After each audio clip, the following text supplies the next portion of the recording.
Boa noite, pessoal. Eu sou Estônio San.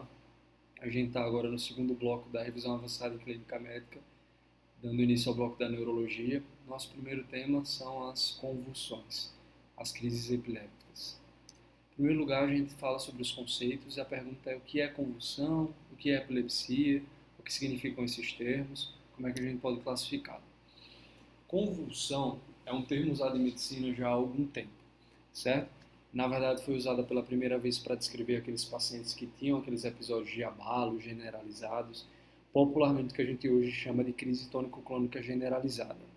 A convulsão, esse termo, faz referência a uma atividade motora excessiva.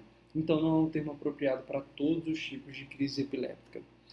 E o que seria, então, essa crise epiléptica?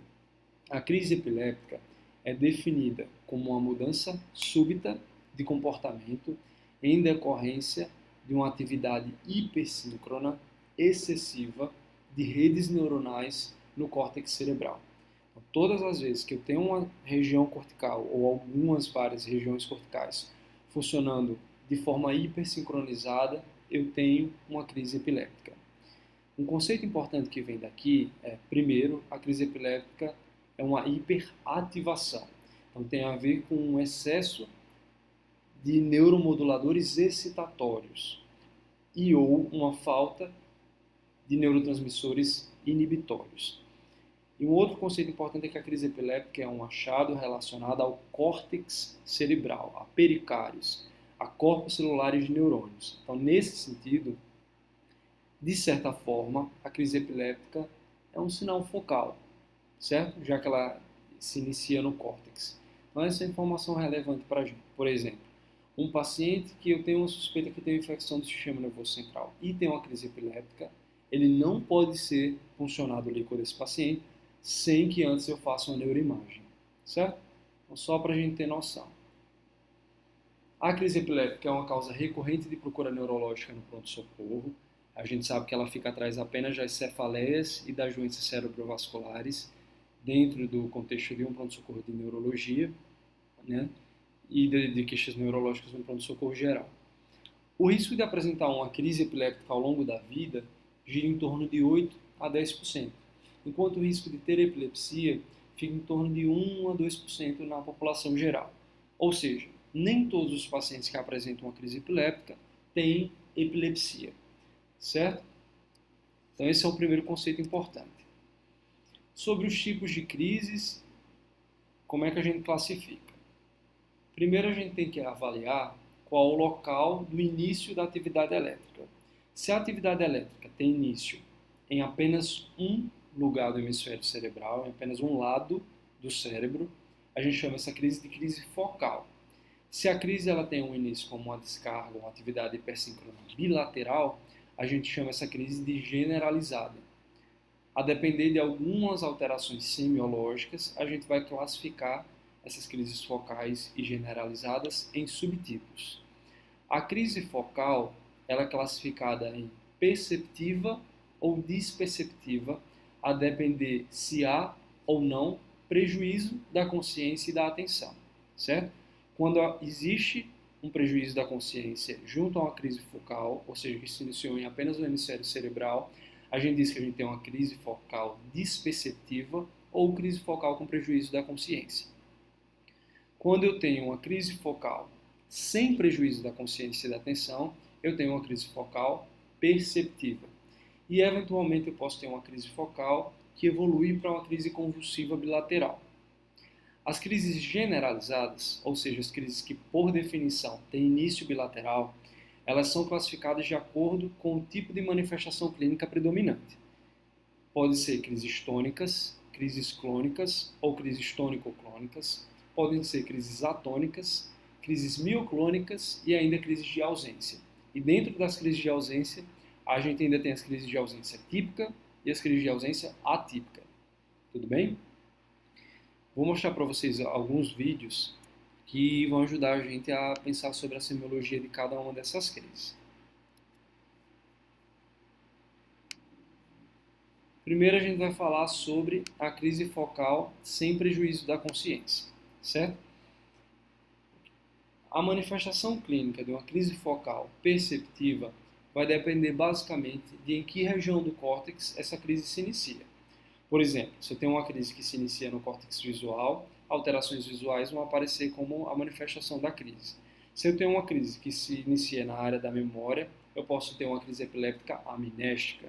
Se eu tenho uma crise que se inicia no córtex motor, eu posso ter uma crise motora em determinado membro, por exemplo, porque está se tratando de uma crise focal. Nesses casos, por definição, como é uma crise focal perceptiva, ele mantém a consciência, certo? Às vezes as crises focais vão se manifestar como automatismos orais, ou como um paciente que mexe só um membro, ou tem uma mioclonia só de um membro, ou só de uma perna, tá? Às vezes se confundindo inclusive com tremor. As crises focais podem ser bem discretas, certo? Às vezes o indivíduo tem só o que parece um maneirismo facial, às vezes o indivíduo tem uma atitude na mão que lembra uma atitude em contar de moedas, tá? E ainda assim, na verdade, aquele indivíduo apresenta uma crise focal. Às vezes, a gente só vai descobrir que o indivíduo tem uma crise focal porque ele evolui para uma crise convulsiva bilateral. Por isso, ele vai procurar um médico. E aí a gente descobre que aquilo que, na verdade, foi uma, entre aspas, aura para crise tônico-clônica generalizada, na verdade, era uma crise focal. Por esse motivo, todas as vezes que a gente vai interrogar a um paciente que teve ou alguém que testemunhou um evento de convulsão, é importante saber se aquele paciente já teve algum episódio de convulsão antes e é importante saber perguntar, inclusive se ele já teve movimentos que pareciam despropositados, para justamente saber se de repente ele já não tem uma história de crises focais e agora ele apresentou uma crise tônico-clônica, certo? Ainda sobre as crises focais perceptivas, existem dois conceitos importantes a serem lembrados. O primeiro é da crise jacksoniana. Hughlings Jackson foi um neurologista britânico que viveu no século XIX e ele tinha uma ideia de que o cérebro funcionava muito hierarquicamente e que o cérebro tinha representações para cada parte do corpo ao qual ele comandava. Nesse sentido, por conta de Jackson, a gente, depois estudando melhor o cérebro, percebeu, a partir dos estudos primordiais de fisiologia dele, que realmente é mais ou menos assim que o cérebro funciona. Então, a crise jacksoniana, ou marcha jacksoniana, representa uma crise focal que se inicia em um ponto do córtex. Por exemplo, o cara começa com um tremor dos dedos, depois vai se espalhando pela mão, pelo antebraço e para o braço, de tal forma que ele acaba tendo uma crise em todo o membro superior direito, porque ele teve uma crise que se iniciou na área responsável pelos dedos da mão direita, então seria no hemisfério frontal, no lobo frontal do hemisfério esquerdo, que foi progredindo essa área de hipersincronização, essas redes neuronais acometidas pela epilepsia até atingir todo o membro, tá? A esse fenômeno a gente chama de crise jacksoniana ou marcha jacksoniana em homenagem ao inglês, certo? Da mesma forma, uma outra coisa extremamente importante em crises focais que acontece com alguma frequência e que não ensinam tão bem para a gente na faculdade é a paralisia de Todd, certo? O que é que acontece? A gente conversou que o mecanismo para existir a epilepsia é um mecanismo hiperexcitatório de neurônios. Para fazer parar a crise epiléptica, portanto, o que é que acontece? Acontece uma depressão de ATP dentro daqueles neurônios que estavam sendo hiperativados, uma diminuição dos neurotransmissores excitatórios nas fendas sinápticas e um aumento da quantidade de neurotransmissores inibitórios. Por exemplo, a transmissão GABAérgica, certo? Que via cloreto acaba causando uma hiperpolarização do neurônio e ele deixa de ser estimulado. É por isso que a gente dá benzodiazepínico, por exemplo, na crise epiléptica, porque o benzodiazepínico se liga aos receptores GABA-A. Então, quando uma crise acaba, uma crise focal, motora, acaba, seja uma crise que estava acontecendo no AM fácil ou em algum membro, o que é que acontece? Pode acontecer uma paralisia pós-ictal. Depois eu examinei esse doente, ele chegou para mim já sem crise, eu penso que aquele cara tem um AVC, porque ele tem um membro que está muito prejudicado de força e ficou assim de uma forma aguda. Se eu não tiver o raciocínio clínico de pensar que aquele cara pode ter tido uma crise focal antes, eu não vou dar esse diagnóstico de paralisia de TOD, posso dar um diagnóstico errado de AIT. A paralisia de TOD ela é reversível, pode voltar em minutos, pode voltar em várias horas. Tá? Então é importante você saber desse diagnóstico diferencial importante aí do ataque isquêmico transitório. Certo? Vou mostrar para vocês um exemplo de uma crise focal perceptível, ou seja, sem prejuízo da consciência.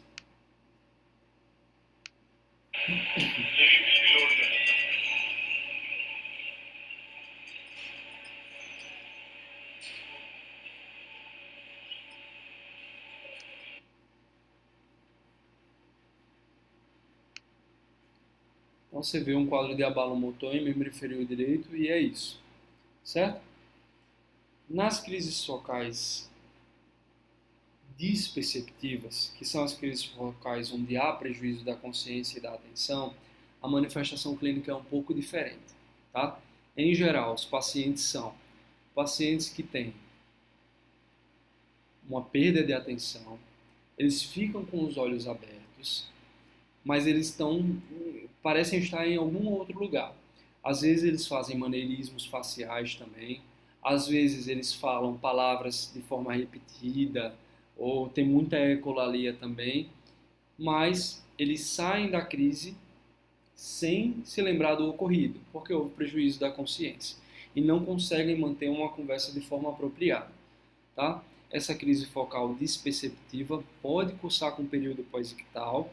É um período pós-ictal não tão marcado exatamente por sonolência, como o período pós-ictal da crise tônico-clônica generalizada, e sim um período pós-ictal marcado por, às vezes, agressividade, às vezes psicose, e esse período pós-ictal de psicose, por exemplo, pode durar dias. Então, é um diagnóstico diferencial importante para diversos quadros neurológicos e até psiquiátricos.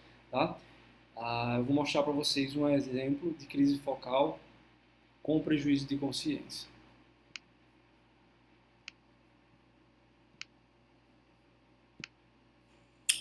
And the white.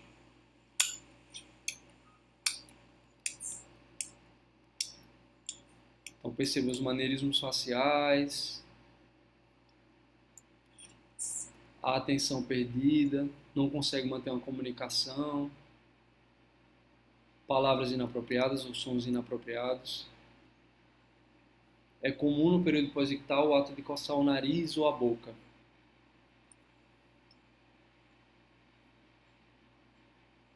Isso é uma crise focal desperceptível.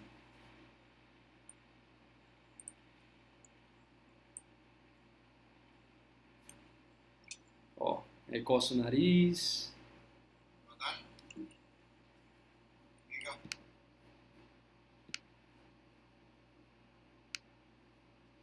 Certo?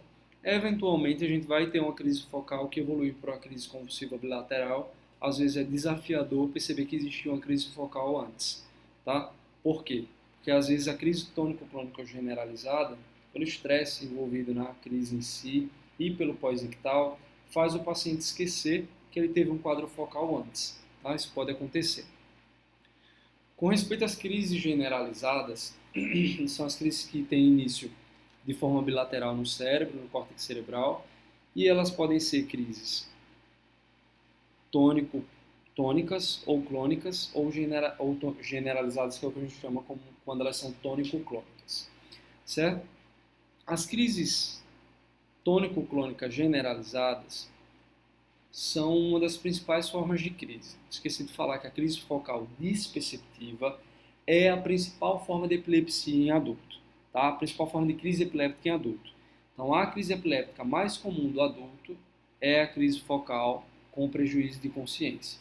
Só que a crise tônico-clônico generalizada também é extremamente comum, tá? E bem mais percebida do ponto de vista clínico, né? Por isso, às vezes, inclusive, motiva mais a procurar o pronto atendimento. A crise tônico-clônico generalizada caracteriza por uma descarga excessiva, uma hipersincronização das redes neuronais do córtex bilateralmente, com uma descrição fenomenológica específica, certo?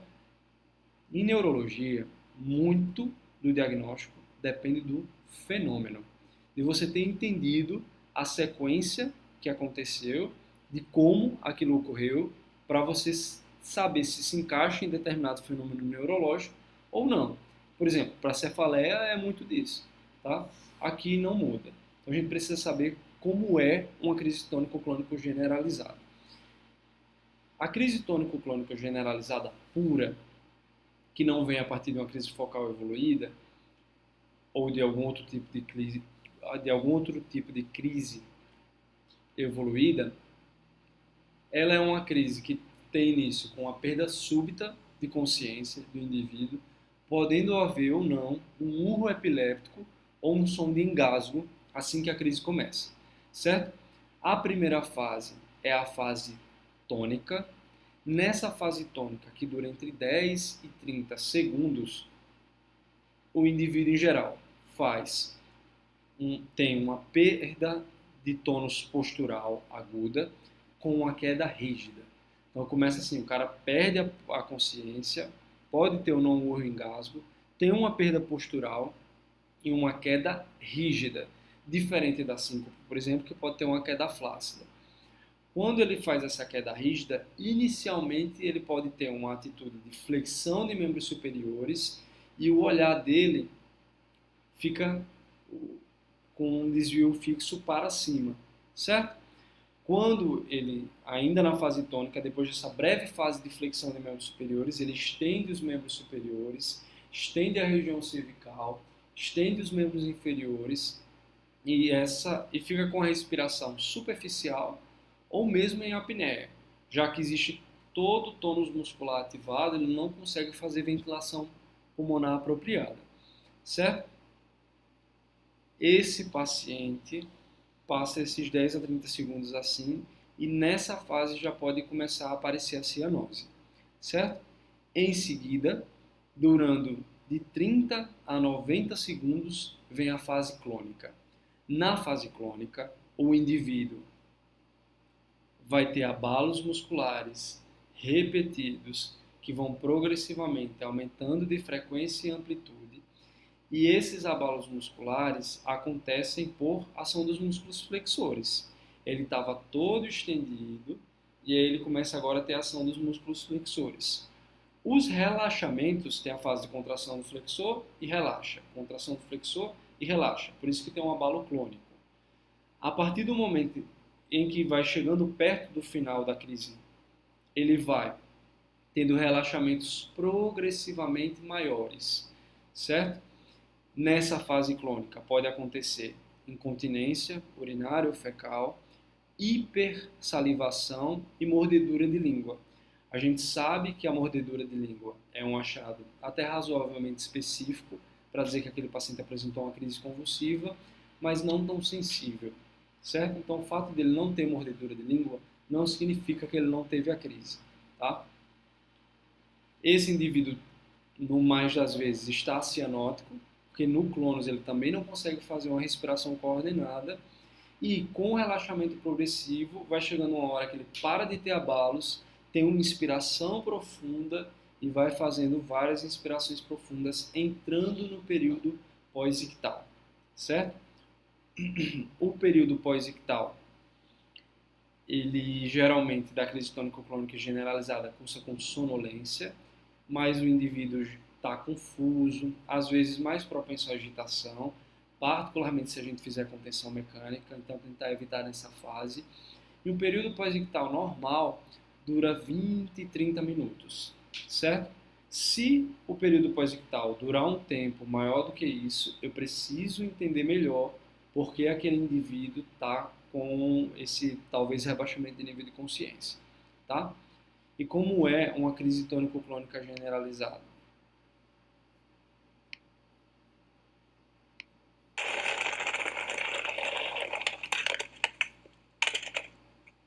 Ó, uma fase de hiperextensão, certo?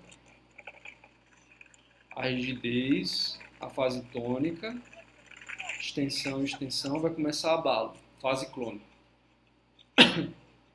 Olhos para cima, geralmente olhos abertos. Aí o cara foi lá, segurou a cabeça. O clônus, relaxamento progressivamente maior.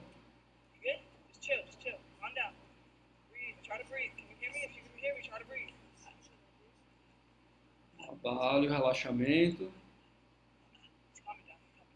Até chegar à fase que o relaxamento fica maior ainda e parou. E aí, ó, movimento abdominal, respiração profunda.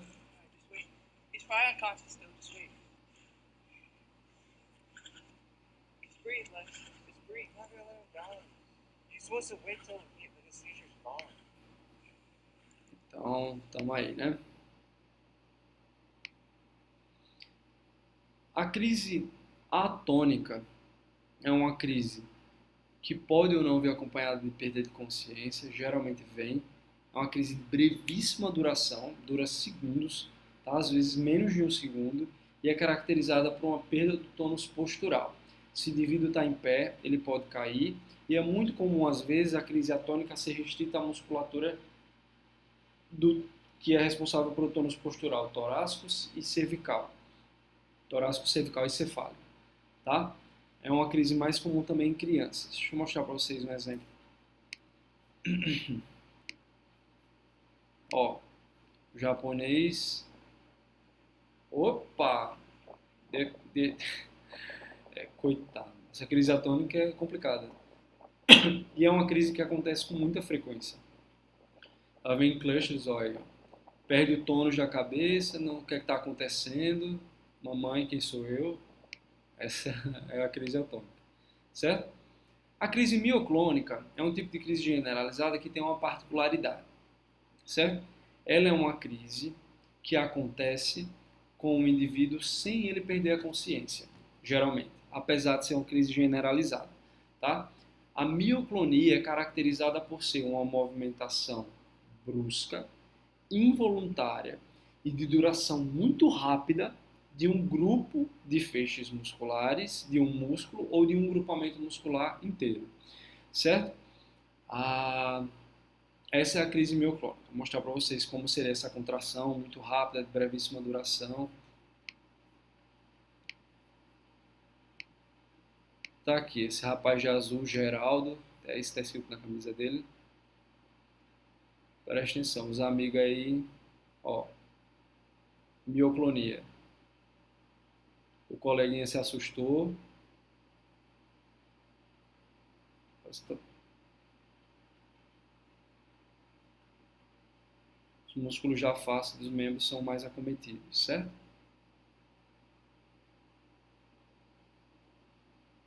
Então essa aí é uma crise mioclônica. Parece até MC Kevin aqui querendo cantar. E a crise de ausência, tá?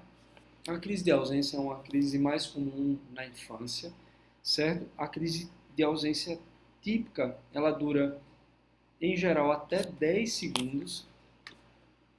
É uma crise que cursa com perda de consciência,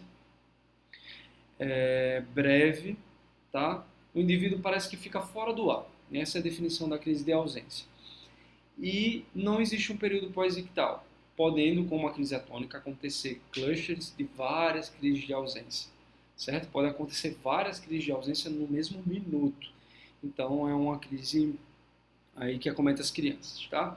Existem as crises de ausência atípicas, que vão acontecer durante, geralmente, mais do que 10 segundos, vão se caracterizar principalmente por maneirismos faciais e por versão ocular. O indivíduo mexe o olho, tá? De um jeito estranho.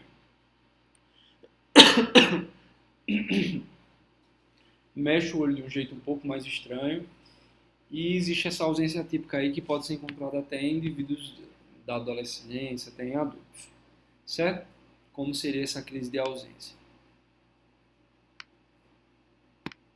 What is this, first of all? What is that sound? What is that sound? That's a guitar. Can you say guitar? Guitar. Right, okay. And what is Opa, olha what aí, does ó. a guitar sound like? Um pouquinho de What's the automatismo first sound oral, of guitar? fora do ar, perdeu a consciência sem Yeah, pós-ictal. like good, like grandma, like God,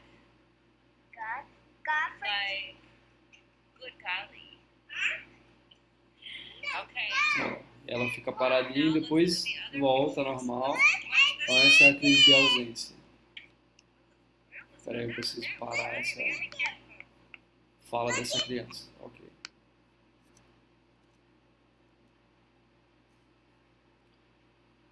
Então a gente viu como classificar os tipos de crise de acordo com o local de início da atividade elétrica e semiologicamente, que é uma subdivisão. Certo? Existe uma outra classificação sobre os tipos de crises epilépticas, que é de acordo com a etiologia. Certo? Como é essa classificação? De acordo com a etiologia, eu posso dividir as crises da seguinte maneira. Eu posso ter uma crise provocada. Quando é que eu tenho uma crise provocada? Quando existe um claro fator causal clínico ou tóxico metabólico para aquela crise, certo? Quando a crise é causada por uma alteração neurológica estrutural conhecida, eu vou chamar essa crise de crise sintomática. Então o cara acabou de ter um AVC hemorrágico e teve uma convulsão. Esse cara tem uma crise sintomática aguda. Se for um evento antigo, ele fez uma neurocirurgia para drenar um hematoma subdural e ficou uma sequela parietal, cortical em alguma região. E desde depois desse evento, ou depois de um trauma, esse cara fica fazendo crise. Nesses casos, esse cara tem uma crise sintomática remota. Ele tem uma alteração estrutural cerebral que explica a crise, mas isso já faz mais tempo, né? Não é no contexto de um insulto neurológico agudo. Nesse caso, esse cara a gente diz que ele tem uma crise sintomática remota.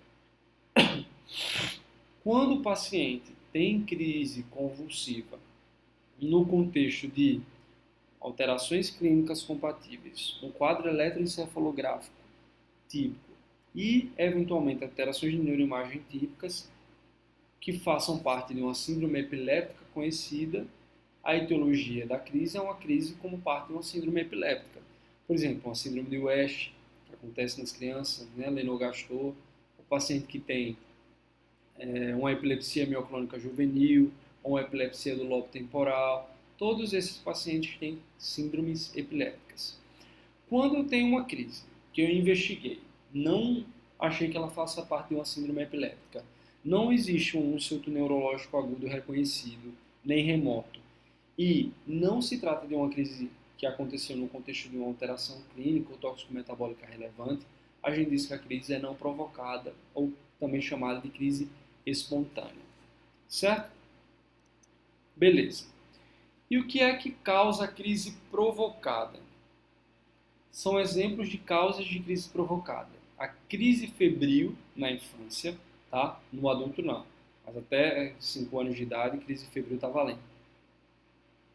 Pacientes que têm alterações graves de hiponatremia, hipocalcemia, hipofosfatemia e hipomagnesemia, certo?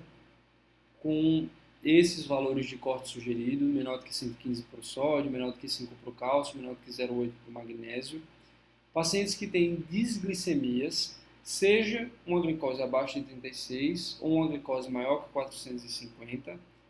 Pacientes que têm uremia com uma creatinina maior do que 10. Pacientes que fazem síndrome de desequilíbrio da diálise. Pacientes que têm insuficiência hepática. Pacientes que têm sepsis ou infecções de focos não neurológicos, pacientes com abstinência de álcool ou benzodiazepínicos e pacientes que usam medicações que podem reduzir o limiar convulsivo. Todos esses têm uma explicação para fazer uma crise, certo? Uma explicação clínica ou tóxico-metabólica. Sobre esses valores de corte do sódio, cálcio, magnésio, da glicose e da creatinina. São sugestões de valores. Na verdade, a gente sabe que quanto mais alterado do usual, maior a probabilidade daquela alteração hidroeletrolítica ou metabólica estar associada a uma crise, mas esses valores não são estanques, certo? Ele convulsionou, mas o sódio dele está 117, não é culpa do sódio. Não é isso que a gente quer dizer. O que a gente quer dizer é, preste atenção, porque para que uma alteração hidroeletrolítica, glicêmica, uma uremia justifique sozinha a crise num cérebro previamente rígido, é preciso que seja uma alteração mais grave, certo? Por exemplo, mas existem outras coisas a ser levadas em consideração. Por exemplo, para eletrólitos, particularmente para o sódio, a velocidade com que a alteração se instala tem relevância se vai haver crise ou não, certo? Nas desglicemias, a gente sabe, uma outra coisa relevante é que as crises provocadas, em geral, são crises tônico-clônico generalizadas, tá? Mas as desglicemias podem provocar crises com semiologia focal, certo? Mesmo sendo só pelo quadro glicêmico.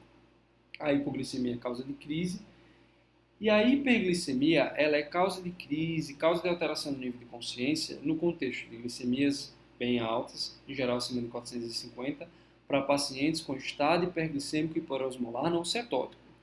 Se a causa da hiperglicemia é associada à cetoacidose diabética, isso não justifica crise epiléptica, não justifica rebaixamento do nível de consciência. Se você pega um jovem com prêmio de descompensação diabética por cetoacidose e ele está fazendo crise e ele está fazendo rebaixamento de nível de consciência, procure outra causa. Não é a glicose a explicação.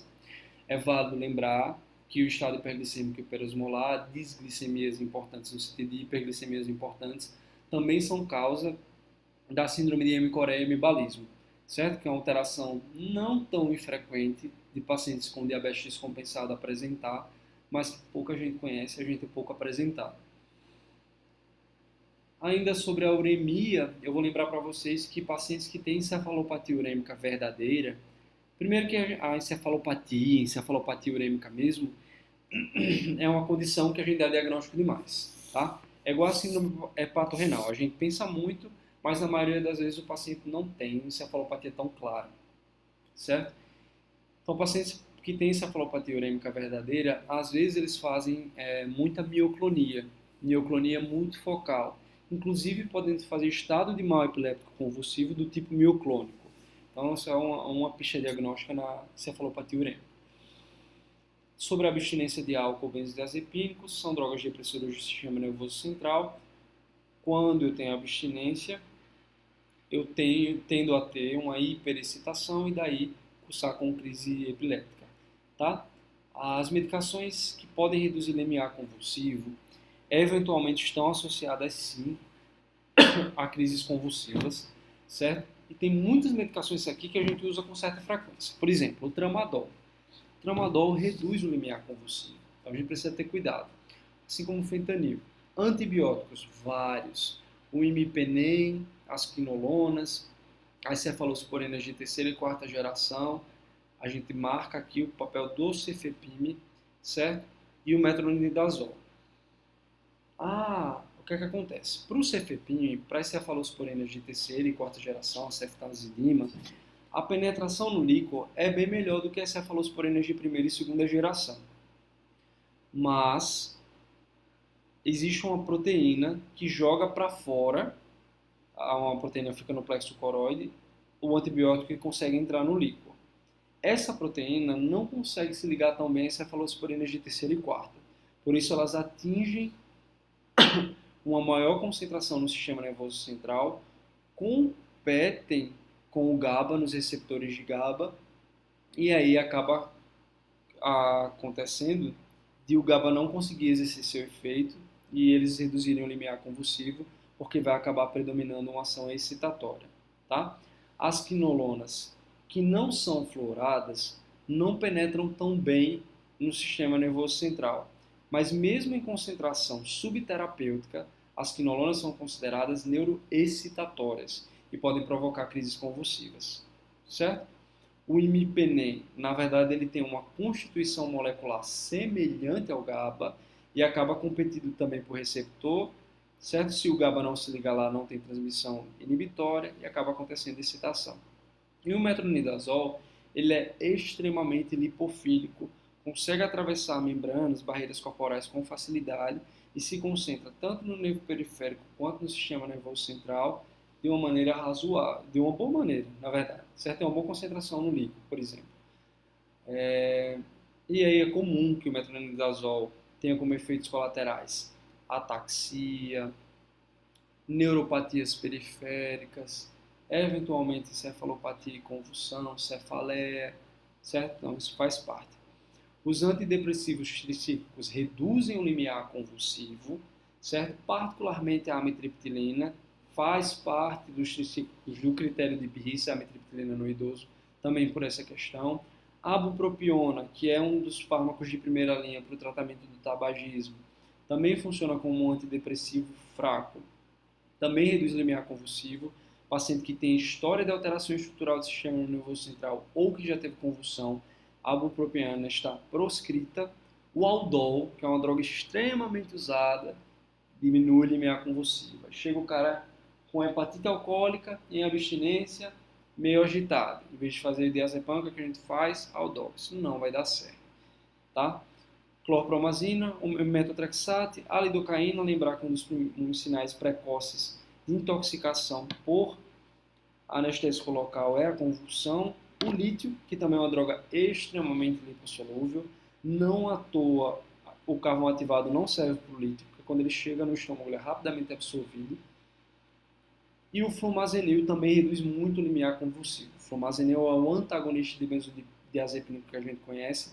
Se o cara teve convulsão, também não pode fazer o flumazenil. E mesmo nos caras que têm indicação de flumazenil, a gente não sabe muito bem se ele tem tanta relevância terapêutica assim. Certo? Para o paciente que tem uma crise provocada, o risco de recorrência é baixo, quase nulo. Tá? Esse cara fez uma crise porque estava com hipoglicemia, corrigiu a glicemia e ele não volta a fazer hipoglicemia, o risco de recorrência é nulo. Certo? O cara fez uma crise por imipenem. Substituiu o imipenem, posso até trocar pelo meropenem, né? O risco de recorrência dele é muito baixo. Tá? Então, para as crises provocadas, o risco de recorrência da convulsão, desde que corrigida a causa, é baixo. Sobre a crise sintomática aguda. A crise sintomática aguda é a crise que ocorre de forma contemporânea a um insulto neurológico agudo. Tá? E o que seria o agudo desse insulto neurológico? Para a infecção do sistema nervoso central, seria aquilo que corresponde ao período de estado. Tá? Então, o cara está com uma meningoencefalite, ainda não melhorou. Então, esse cara pode ter uma convulsão e a gente vai atribuir a crise sintomática aguda. A primeira identificação do hematoma subdural, então, para esse cara, eu vou chamar a crise que ele teve de sintomática aguda, e até uma semana para pacientes que têm AVC, TCE, neurocirurgia ou encefalopatia anóxica. O cara que sobreviveu a uma PCR, até uma semana depois, se ele tiver crise, eu ainda digo que essa crise está relacionada à parada cardiorrespiratória que ele teve, ou à neurocirurgia que ele fez, ou ao TCE grave que ele teve, ou ao AVC. Tá? Em termos de risco de recorrência, para os pacientes que têm uma crise sintomática aguda, a gente diz que para o AVC esse risco é 33%, juntando todos os AVCs no bolo, para o TCE é de 13%, e para a infecção do sistema nervoso central fica em torno de 17%. Vocês já vão entender a relevância dessa porcentagem, certo? É relevante dizer aqui sobre crise sintomática aguda uma coisa. Então se existe, o cara fez uma crise epiléptica, existe uma chance razoável dele ter uma nova crise, por que eu não faço profilaxia? Tá? Porque se ele teve um AVC, eu já não deixo um anticonvulsivo, antiprofilático. Será que não vale a pena para evitar dele já ter a primeira crise? Isso foi estudado e a resposta é não. Não vale a pena, exceto para os casos de TCE grave por uma semana. Certo? Quando é assim, vale a pena deixar por uma semana, nos pacientes com TCE grave, fenitoína 100 mg de 8 em 8 horas, para evitar que eles façam uma crise convulsiva. Por quê? Porque para as outras condições, para o AVC, para a neurocirurgia, para a infecção do sistema nervoso central, para a encefalopatia anóxica, para o hematoma subdural não traumático, não vale a pena deixar a profilaxia, porque ela não reduz o risco daquele paciente ter crise, certo? Então, quando é que eu vou deixar? O cara não convulsionou, tem um insulto neurológico agudo e eu preciso deixar convulsionando profilático, quando é TCE grave, certo?